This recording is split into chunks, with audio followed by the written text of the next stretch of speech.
అందరికీ నమస్కారం. ఈ భూమి మీద అందరూ పుడతారు గెడతారు, కానీ అందరు మహానుభావులు కాలేరు.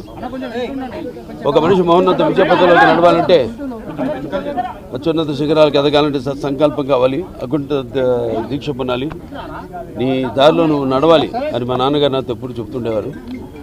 ఎన్నో సందర్భాల్లో నేను చెప్పడం జరిగింది. ఎన్టీఆర్ అంటే కేవలం నందమూరి తారక రామారావు కాదు, ఎన్నంటే నటనాలయం, ఆయన ఇల్లు ఒక నటనాలయం, అందులో ఆయన ఒక నటరాజు నటసింహుడు. టీ అంటే తారమండలంలోని తారక ధృవతారకుడు, ఆర్ అంటే రాజర్షి రారాజు, రాజకీయ దురంధర యుగంధరుడు, రమణీయ రమ్య కమనీయ సౌమ్య గుణధాముడని.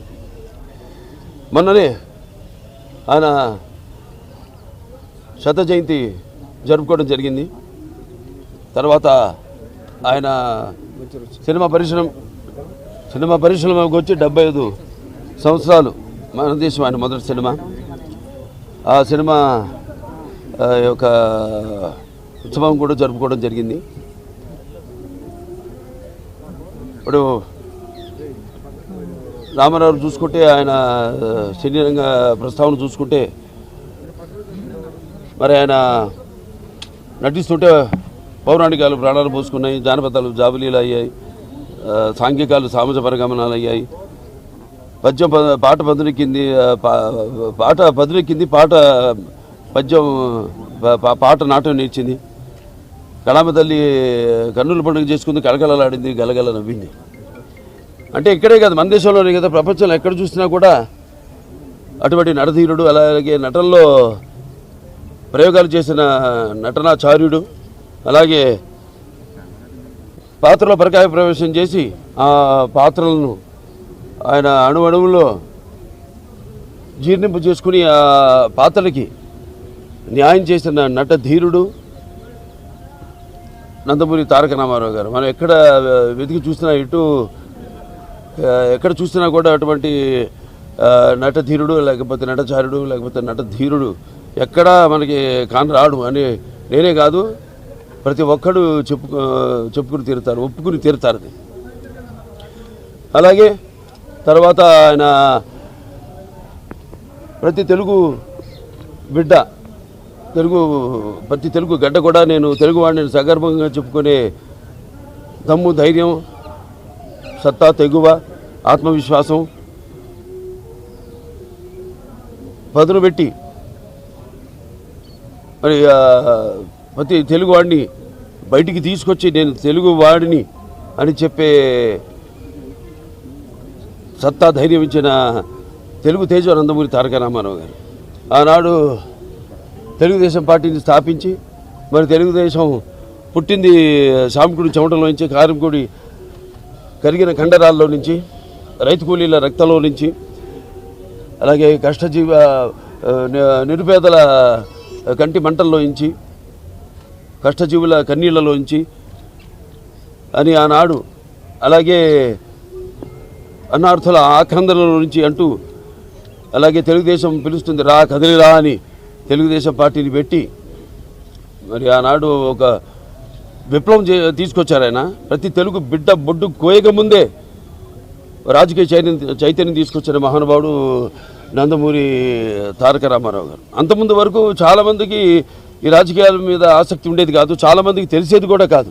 అటువంటిది ఆయన ఈ తెలుగుదేశం పార్టీని పెట్టి అందరిలోనూ ఒక రాజకీయ చైతన్యం తీసుకొచ్చిన ఓ మహానాయకుడు నందమూరి తారక రామారావు గారు. అలాగే రాజకీయాల్లోకి వచ్చాక ఎన్నో సాహసోపేతమైన పథకాలను అమలు చేశారు. అవి ప్రజలకు ఉపయోగపడేవి, అలాగే ఎంతో సానుకూలమైనవి కూడా ఆ పథకాలన్నీ. ఎన్టీ రామారావు రాజకీయాల్లోకి రాకముందు వచ్చిన తర్వాత ఆయన ప్రవేశపెట్టిన పథకాలు వాటిని అమలు చేసి ఇప్పటికీ అందరూ వాటిని ప్రవేశపెట్టి అమలు చేసేలా చేసిన మహానాయకుడు నందమూరి తారక రామారావు. That is NTR. అందుకే ఒక పేదవాడి ఆకలి బాధ తెలిసిన అన్న ఆయనే, అలాగే ఒక జనం భవితకు బాట వేసిన అమ్మ ఆయనే, అలాగే ఆయనకు అండగా ఉన్న మహిళల కోసం అండగా ఉంటూ ఆయన కూడా వాడికి ఆర్థిక స్వాతంత్రం ఇచ్చిన అన్న కూడా ఎన్టీ రామారావు గారి. ఎన్టీఆర్ అంటే నటనకు నిర్వచనం. ఎన్టీఆర్ అంటే ఒక నవరసాలకు ఒక అలంకారం. ఎన్టీఆర్ అంటే నటనకు ఒక విశ్వవిద్యాలయం. ఎన్టీఆర్ అంటే ఒక నవశకానికి ఒక ఆరంభ మంత్రం. ఎన్టీఆర్ అంటే ఒక నవజాతికి మార్గదర్శకం. అలాగే ఎన్టీఆర్ అంటే నానా జాతులకు దైవ సమానం. అలాగే ఎన్టీఆర్ అంటే యువతకు ఆదర్శం. అలాగే ఎన్టీఆర్ అంటే నెత్తురు మరిగేలా చేసే ఒక అగ్నిగణం. అలాగే ఎన్టీఆర్ అంటే ఆయన నడిచిన మార్గమే భగవద్గీతలా సాగిన ఒక గొప్ప జీవితం. అందుకే ఆయన అందరి గుండెల్లో శాశ్వతంగా నిలిచిపోయిన ఒక నిత్యామృతాన్ని తాగిన దేవుడిలా మారాడు. అటువంటి వాళ్ళకి మరి మరణం ఏది? ఆయన ఎప్పుడు నిత్యం వెలిగే ఒక మహత్తర జీవిత విధానం నందమూరి తారక రామారావు. ఎన్నో సంస్కరణలు. ఇవాళ అక్కడ ఎన్డీఏ చైర్మన్గా ఉంటూ కూడా ఆయన మొత్తం కేవలం మన రాష్ట్రమే కాదు, దేశం అంతటికి కూడా ఎన్నో, అటు రైతులకి రుణమాఫీ విషయంలో అయితే మన రాష్ట్రంలోనే కాదు మొత్తం దేశమంతా కూడా రైతులకి రుణమాఫీలు చేయించడం జరిగింది ఆయన. అలాగే ఇక్కడ మనం చూసుకుంటే ఇక్కడ మండలాలు, ఇక్కడ 330 తాలూకాలు ఉండేవి. అటువంటి వాటిని 1100 మండలాలుగా విభజించి ప్రజల వద్దకు పాలనను తీసుకొచ్చిన మహానుభావుడు నందమూరి తారక రామారావు. అలాగే మహిళల కోసం అటు పద్మావతి యూనివర్సిటీ స్థాపించడం అయితేనేమి, లేకపోతే తండ్రి ఆస్తులో సమాన హక్కు కల్పించడం అయితేనేమి, 2 రూపాయలకు కిలో బియ్యం ఇవ్వడం, అలాగే చేనేత కార్మికులకి వాళ్ళకు కూడా ఒక చేయూతనివ్వడం, ఆనాడు చేరా దోబతి, అలాగే ఎన్నెన్నో చూసుకుంటే ఎన్నెన్నో. అలాగే తెలుగు గంగ అయితేనేమి, హంద్రి నివాస్ ఉజ్జల స్రవంతి అయితేనేమి, గాలేరు నగరి అయితేనేమి, ఇవన్నీ కూడా ఆయన ఆనాడు కళలు కన్నవి. అలాగే తెలుగు గంగ ద్వారా ఆయన అటు రాయలసీమ చిత్తూరు జిల్లాకి నీళ్ళు ఇచ్చి సస్యశ్యామలం చేయడమే కాదు, అటు ఎక్కడైతే ఆయన పెరిగి అంత మహానటుడయ్యాడు చెన్నై నగరానికి కూడా నీళ్ళిచ్చిన మహానుభావుడు అభినవ భగీరథుడు నందమూరి తారక రామారావు గారు. ఇలా చెప్పుకుంటూ పోతే ఎన్నెన్నో. అలాగే పక్కా ఇళ్ళు అంటే కాంక్రీట్ ఇళ్ళు పేదలకు కట్టించిన మహానుభావుడు, కూడు గూడు గుడ్డ సిద్ధాంతంతో ఆనాడు ఈ ఒక దేశంలోనే ఒక విప్లవాన్ని తీసుకొచ్చిన మహానాయకుడు నందమూరి తారక రామారావు గారు.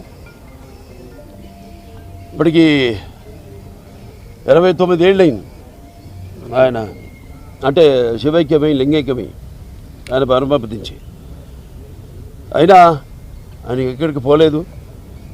ప్రతి తెలుగువాడి గుండెల్లో గూడు కట్టుకుని చిరస్మరణీయుడిగా ఉన్నాడు ఆయన. ఆయన్ని అనుసరించి ఈనాడు ఎంతోమంది లక్షల కోట్ల మంది కార్యకర్తలు అయితేనేమి ఆయన స్ఫూర్తిగా తీసుకుని ఆనాడు ఎంతోమంది కార్యకర్తల నుంచి నాయకుల్ని తయారు చేశారు రామారావు. అలాగే కాకుండా అంతవరకు ఒక పంథాలోనే పెడుతున్న రాజకీయాన్ని మార్చి చదువుకున్న వాళ్ళని కూడా అటు డాక్టర్లు అయితేనేమి, ఇంజనీర్లు అయితేనేమి, గ్రాడ్యుయేట్స్ అయితేనేమి, పోస్ట్ గ్రాడ్యుయేట్స్ అయితేనేమి అందరిని కూడా రాజకీయాలకు తీసుకొచ్చారు మహానుభావుడు నందమూరి తారక రామారావు. ముందు ముందు కూడా ఆయన్ని అందరూ మన స్ఫూర్తిగా తీసుకుని ఆయన ఆశయాల్ని ముందుకు తీసుకెళ్లాల్సిందిగా, మాకు అందరికీ కూడా ఒక శక్తిని ఇవ్వాల్సిందిగా ఆ మహానుభావుని కోరుకుంటూ, అలాగే ఆయనకి ఘన నివాళులు అర్పించుకుంటూ నేను సెలవు తీసుకుంటున్నాను.